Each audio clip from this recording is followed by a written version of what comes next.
Okay, Stuart Watson, Mike Bacon here at a now empty Portman Road, where Ipswich Town have been 3-0 winners against Cambridge United tonight. Left it a little late, but fully deserved, wasn't it, in the end? Yeah, it was fully deserved, Stu. It was a dominating performance from Ipswich Town, really. I'm not really one for stats and stuff, but I must have been like 78%, 75% possession, I don't know. But Ipswich were. It's nice, isn't it? Although there were late goals and people say, oh, left it. But it's not. They deserve that. No one can walk away and go, few late goals or sort of crept home. They thoroughly deserved that. They just kept plodding and probing and pushing and looking for little things to happen, didn't they? Patience was magnificent, because it must, you get a bit frustrated as a fan, don't you? As a journalist, as anything, really. The players on the pitch, think how frustrating they must be getting, because Cambridge were brilliantly organised. Fair play to them. They really are well organised, and Mark Bonner's got them really set up. So, yeah, there's ways of getting 3 points in, and that's another way of getting 3 points compared with the thriller against Portsmouth on Saturday. This was completely different, wasn't it? But you have to find ways to win different types of games if you're going to be successful in this division, and this was the sort of game that Ipswich came unstuck in last year. In fact, they lost 1-0 at home to Cambridge here in April, and we were thinking, same story here going again, bit after the Lord Mayor's show. If you remember last year, Ipswich had beat Plymouth here. The feel-good factor was really high, and then they lost 1-0 at home to Cambridge. And you're thinking, well, are they going to be the party poopers again? Because as you say, they were brilliantly organised.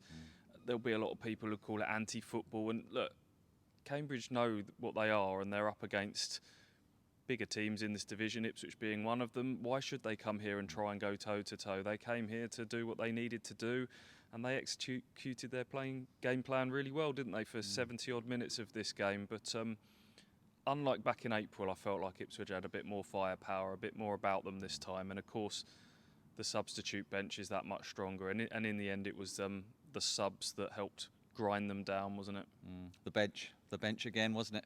I mean, great stuff. I mean, when you can bring players on like I think Cowley mentioned it. Danny Cowley mentioned it on Saturday, didn't he? Reports about Britt Town's bench. Well, there again today. Carl Edwards and Torres, John Jules. I mean, they came on. I mean, Lee Evans comes on. I mean, it's just terrific stuff. Kane Vincent Young comes on.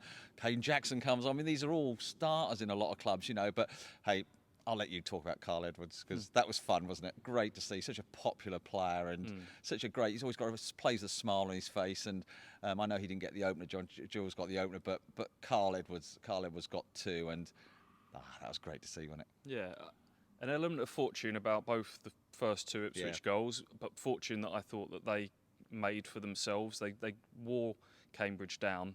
A quick word for Freddie Ladapo before we move on to the subs. I thought he had probably his best game in an Ipswich shirt. I thought some of his tracking back and work rate really helped sort of butter them up, Cambridge, soften them up for the substitutes to come on and then have the impact. And it was roles reversed from Portsmouth at the weekend, when it was John Jules who did that first bit, and then Ladapo comes on and takes advantage of that with a goal. Other way round today, Ladapo does the first 70, on comes John Jules, scores after a nice little deflection looped up to him at the far post.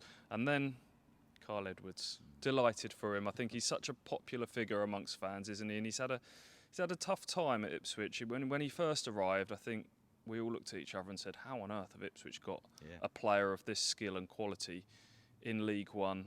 But for whatever reason, he sort of faded away. I think when McKenna came in, he was maybe a victim of the system change. They didn't really play with natural width. Then he got that thigh injury that ruled him out for the back end of last season. But the door is ajar for him a little bit now, with some injuries to people like Aluko and Greg Lee. And by all accounts, he's kept his head down, worked really hard on the training pitch. And you can just feel a collective energy rooting for him. And he gets his 2 goals tonight. Big, broad smile. You could see the way the players jumped on him. You could feel the way the crowd reacted to him. Hopefully we're gonna see the resurgence of Carl Edwards at Ipswich Town now. And he won't want to be known as super sub either. I mean, he'll want to start, and this is the thing. This is the thing with Edwards. I mean, he'll want to be starting, and he'll be putting pressure on now. Because he's not just going to keep coming off that bench and doing stuff. Although it's fantastic to be able to have him there, isn't it? So, I mean, Kieran McKenna was praising him up in the press conference, wasn't he, Stu?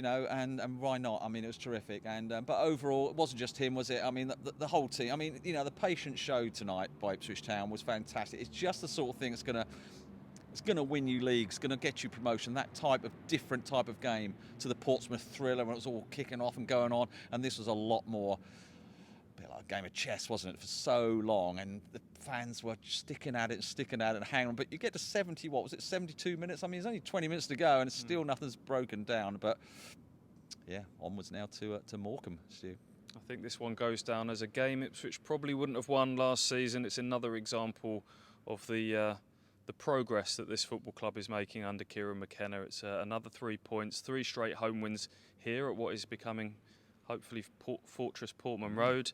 Ipswich still second because Plymouth got a last-minute winner against Sheffield Wednesday, but a nice little cushion opening up to 7th. But yeah, the show goes on, and we're on the road to Morecambe this weekend. You're with me. I am. Yeah, I'm with you, Stu. It's nice on the way to Morecambe. We can go and see Eric Morecambe's statue if you like, and do that sort of what is it? That sort of thing. You know, we can take a selfie of that, shall we? Keep your eye on socials for that one. We'll see you up at Morecambe.